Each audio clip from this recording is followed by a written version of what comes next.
Good morning and welcome to Study IQ, my dear friends. I am Prashant Mavani. I hope you all are doing good today. It's 22nd December, Saturday today. Let's talk about poverty. Lack of money is the root cause of all evil. Think about lack of education. When I say education, I'm talking about quality education. Then we see this many diseases, this chaos, so many people dying on regular basis, air pollution, all these things, right? All these things took birth from this thing called poverty, and poverty is an ideology. We have to get rid of this ideology for a very long period of time.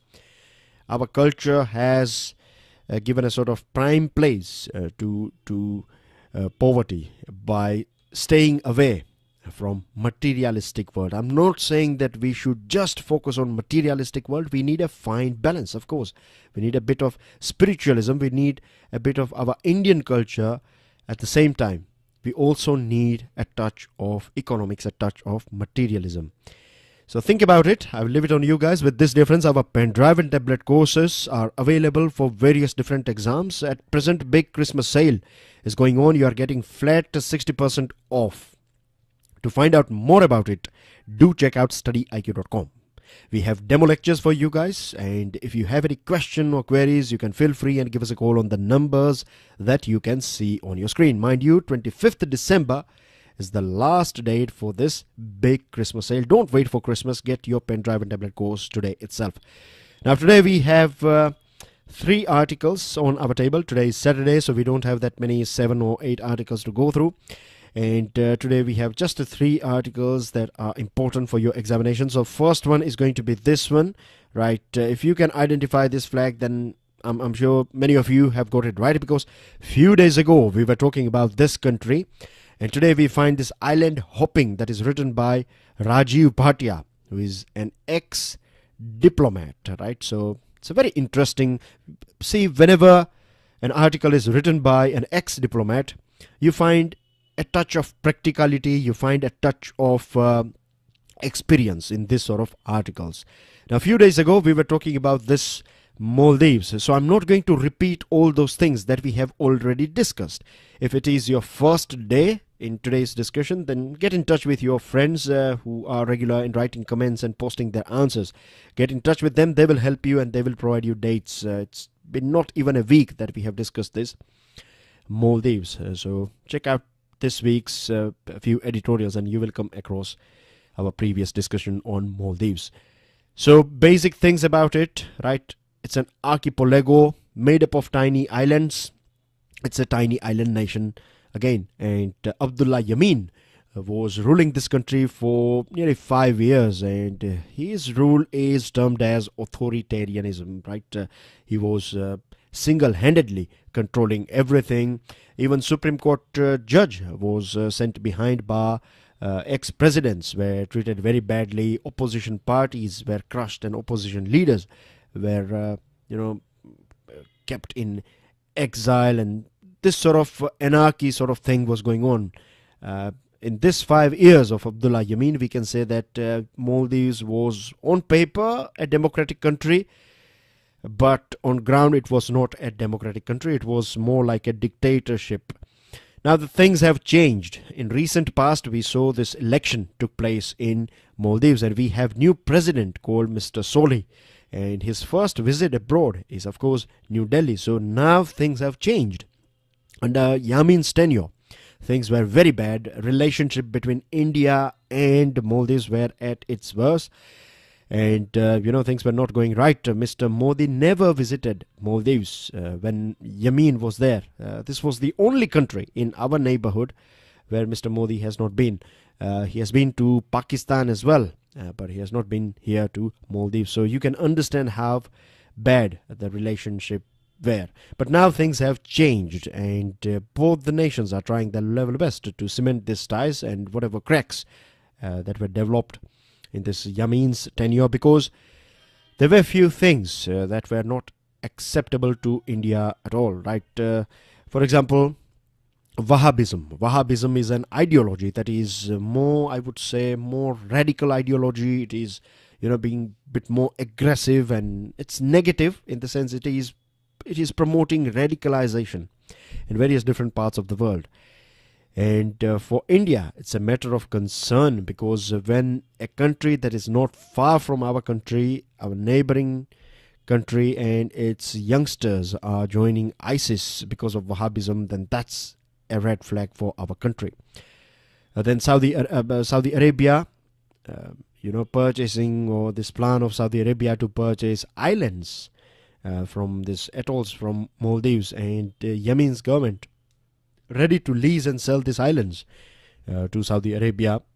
That was again a red flag for our country.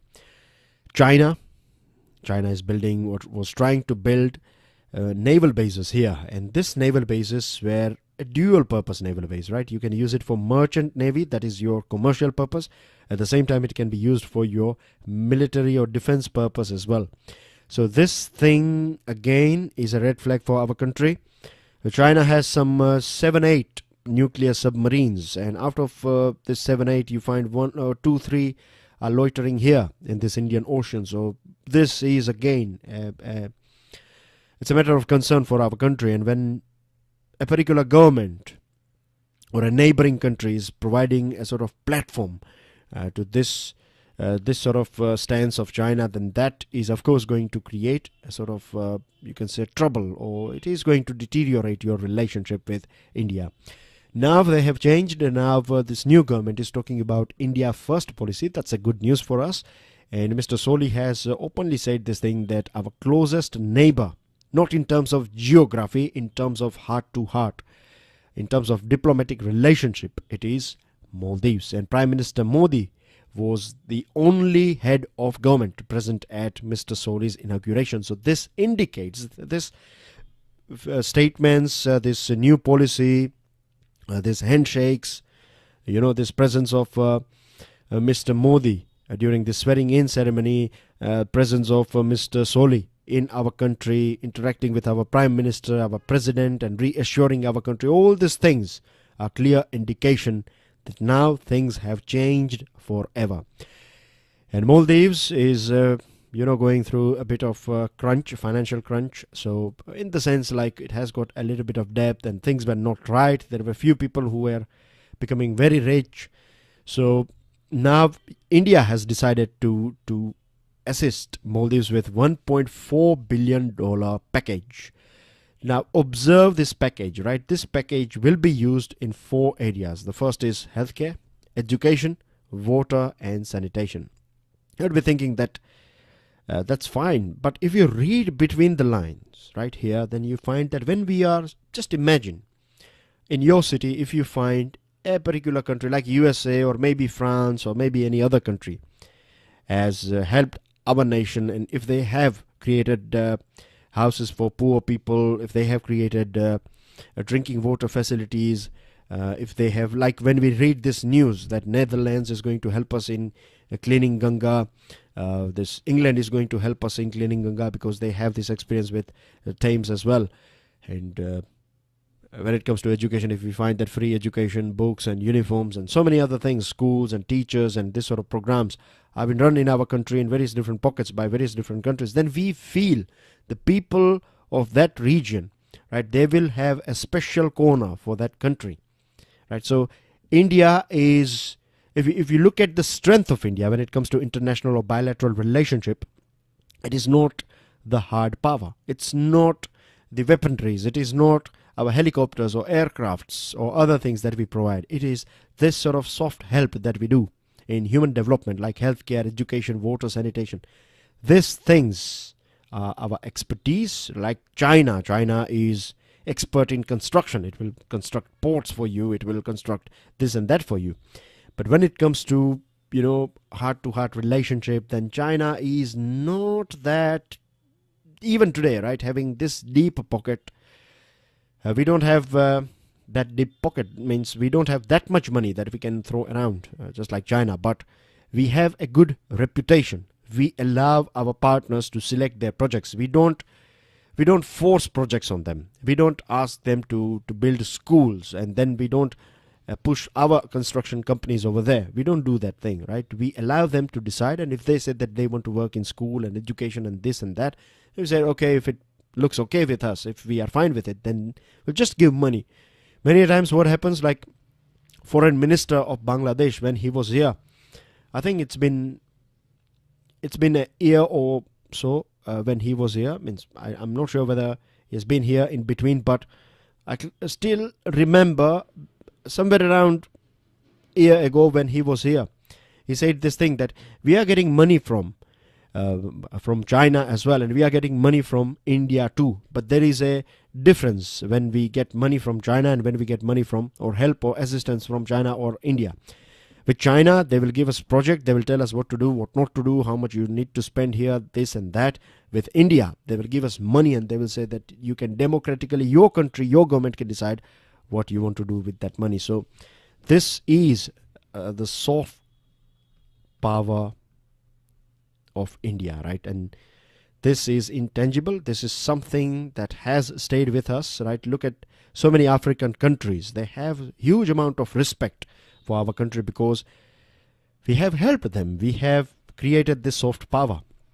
So now we are going to support Maldives so that they can come back to, they can rejoin this Commonwealth, they can get an entry into this Indian Ocean Rim Association.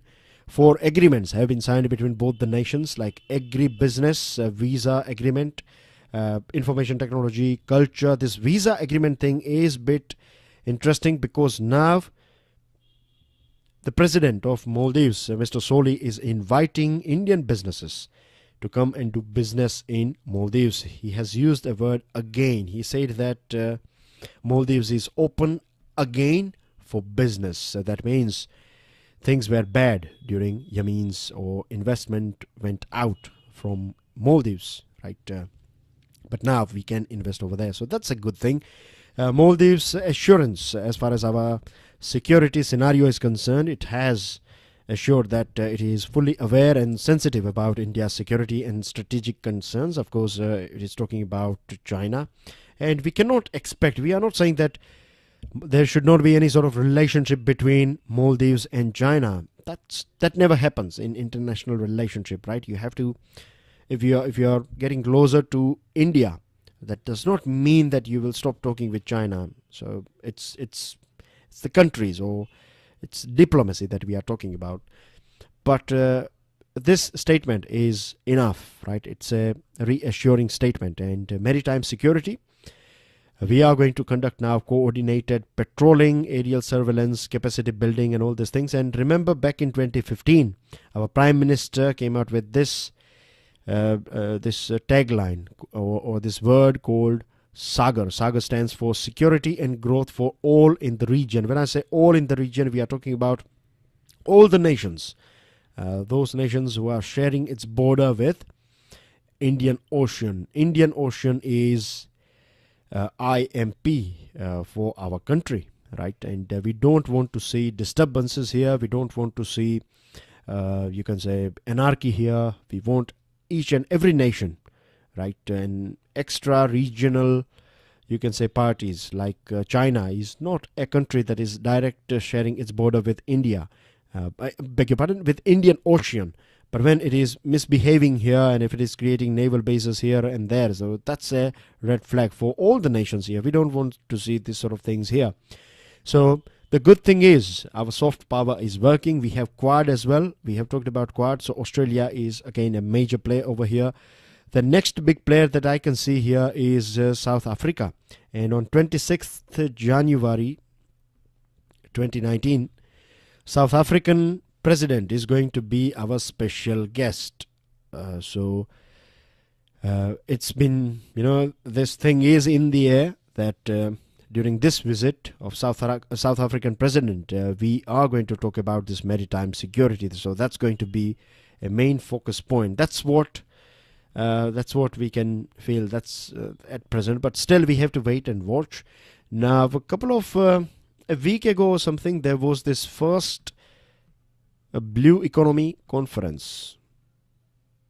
Beg your pardon, let me rewrite it for you. So this is Kenya here, as you can see, right? Nairobi, Mombasa, these are 2 big cities, and Kenya held this first global Blue Economy conference. It was held here in Kenya. And now Kenya is a bit happy, or it's a bit enthusiastic to join this maritime, you can say, security with India. It wants to make India partner. So we have a few friends here. We already have Sri Lanka, we have Seychelles, we have Mauritius, then we have France here. Reunion Island and other islands of France are just here. So we have good friends here. So we have things in our side as far as this maritime security in Indian Ocean is concerned. I have one infographic for you guys. I must note here that this infographic is a bit old, right? Couple of years old, but this will help you why it is important. You have some 11 points here. So go through this 11 points. I'll leave it on you guys. This is a sort of homework for you, and this will give you a bit more add-on on this Indian Ocean. Now let's talk about topic number 2, that is move fast and fix things. Move fast and fix things is about Facebook. It is about data protection. It is about privacy and misuse of data that has been done by big names like Facebook. Facebook was, Facebook even today is important for so many of us. But Facebook is getting more and more infamous for privacy breaches, for misinformation campaigns, and also meddling with the election processes of major democracies. Remember this case of Cambridge Analytica back in 2018, back in March 2018 to be precise. This Cambridge Analytica was in news. What it did, it collected data from this Facebook users, and then it used this data to analyze people. When I say analyze people, it's about, psychological analysis of your personality. And then based on that result, this Cambridge Analytica has provided this information to political parties or its so-called clients, right?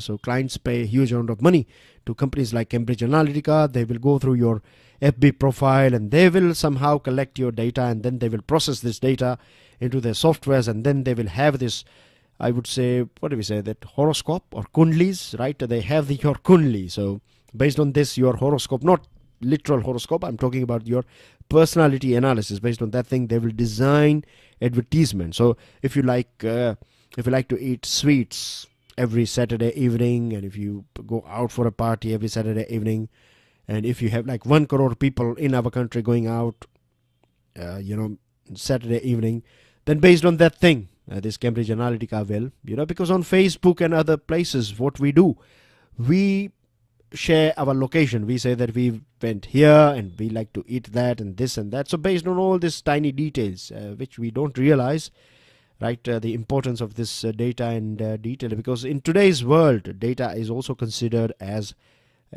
new oil, or it is considered as oil. It is equivalent to oil. If you have data, then you have softwares, and based on this you can design your advertisement, and this will help you with more sales. And if you are a politician or political party, it will fetch you more votes. So that's what Cambridge Analytica did in USA and in other countries as well. And the New York Times has got a new report out, and as per New York Times is a big name in this media world. So as per New York Times, the top management of Facebook was having this knowledge about this sharing of user data with Cambridge Analytica and other companies like CA or Cambridge Analytica. Now, Indian civil society activists had fought against Facebook very publicly on net neutrality. On your screen, you can see this logo here. This logo is of Free Basics. I'm not sure how many of you are aware about this thing. I'm sure we have few old students. When I say old, I mean to see that there are a few students who have been following this series for a very long period of time now. So remember, dear friends, that we have talked about this Free Basics earlier on. It's about net neutrality. So how it works is, you have a picture on your screen. This is scenario of a highway where every car is free to use whichever lane they feel is good for them. So based on your car, based on your driving ability, your speed will, you will get a proper runway or a proper highway or a freeway. And based on this, you can drive your car or your vehicle. But when we are talking about free basics, what this Facebook was trying to tell, Facebook said that they are going to provide internet for free to poor people in poor region of the world.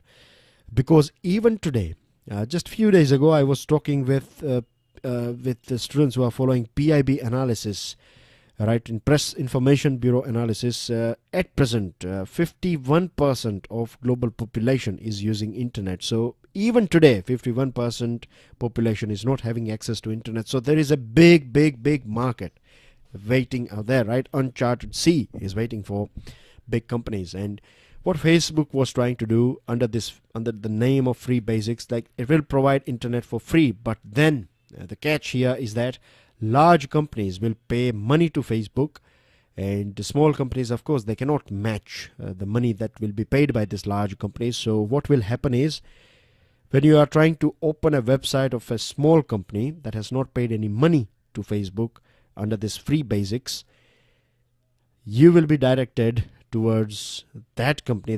Say, for example, if you are looking for a car, so if you are a small company, right, an Indian company that is not that big in global platform, if you're trying to open a website, if you're looking for a hatchback or SUV or something, it will direct you to big names only, because big names have paid huge amount of money to this Facebook. So Facebook was trying to become a gatekeeper. It was trying to take away this democracy that we find with internet. Internet is open, isn't it, for everyone. So this thing was rejected by Indian civil society, and luckily, or you can say, fortunately, our government has as well was against this free basics idea of Facebook. Now, what Facebook is doing is it is acquiring various different companies. Now we know that WhatsApp has been acquired by Facebook, and they have these terms and conditions. So all the things, right, private chats or this data that we are using, everything is collected, and this is shared with Facebook. So still we don't have this clarity on this thing, that what exactly Facebook is doing with this data, but it is collecting, or it is holding huge amount of data with it, because that's what their terms and conditions are with various different companies. And in August 2017, we got this judgment called right to privacy. Just a few days ago, I was talking about this data protection, how we can make sure that we can protect our people from this data theft and things. The best way is data localization. There are a few issues with data localization. It is going to be expensive, but in long term it is going to protect us as well. It can. There are countries out there like USA, and there are other countries like USA predominantly storing all this big 5 companies, Facebook and Google. All these companies are from USA, and do you know that they have this act in USA?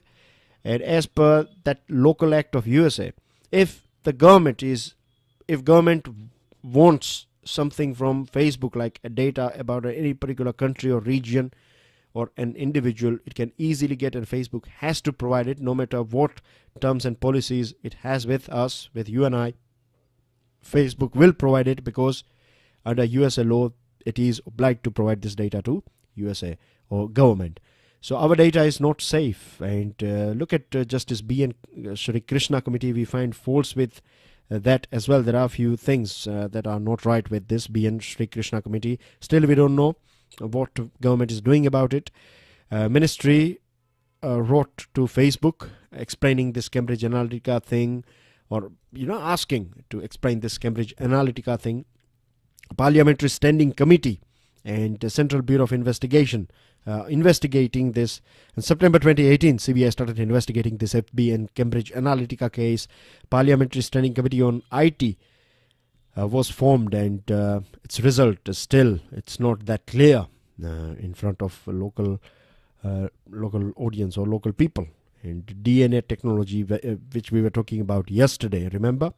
So we are trying to bring more laws and all these things. This DNA technology, if we have, then if we are using servers that are located in USA, then our data will be misused. So what we need in our country, we need up-to-date laws, right? Most of the things are controlled by this IT Act of 2000. what we were in 2000, or what the world was in 2000 and what the world is in 2018 or 2019 is altogether different. There is a drastic change, right? So it has metamorphosized if we talk about internet. So we need up-to-date laws. We need the best laws. There are so many things that we can learn from European Union. And until and unless we don't have this protective laws, right, then we are not going to save ourselves from this misuse by this big giants. Now the last one is controversial exit. This is about USA. Mr. Trump has decided to pull troops, USA's troops, out of this country called Syria. Now Syria, you can see here, this is Damascus. Damascus is its capital. Syria is again victim of this big game that is going on between Saudi Arabia and Iran. And Saudi Arabia is not happy with the government of Syria, that is Bashar al-Assad's regime, because he's supported by Iran. And USA is not happy with Iran, so USA is not happy with Bashar al-Assad. So this is a big background picture that is going on over here. Now, big news coming from USA that defense minister, or over there they call Secretary of Defense, James Mattis, has resigned from his post because he was not happy with this decision of Mr. Trump to pull out troops from Syria.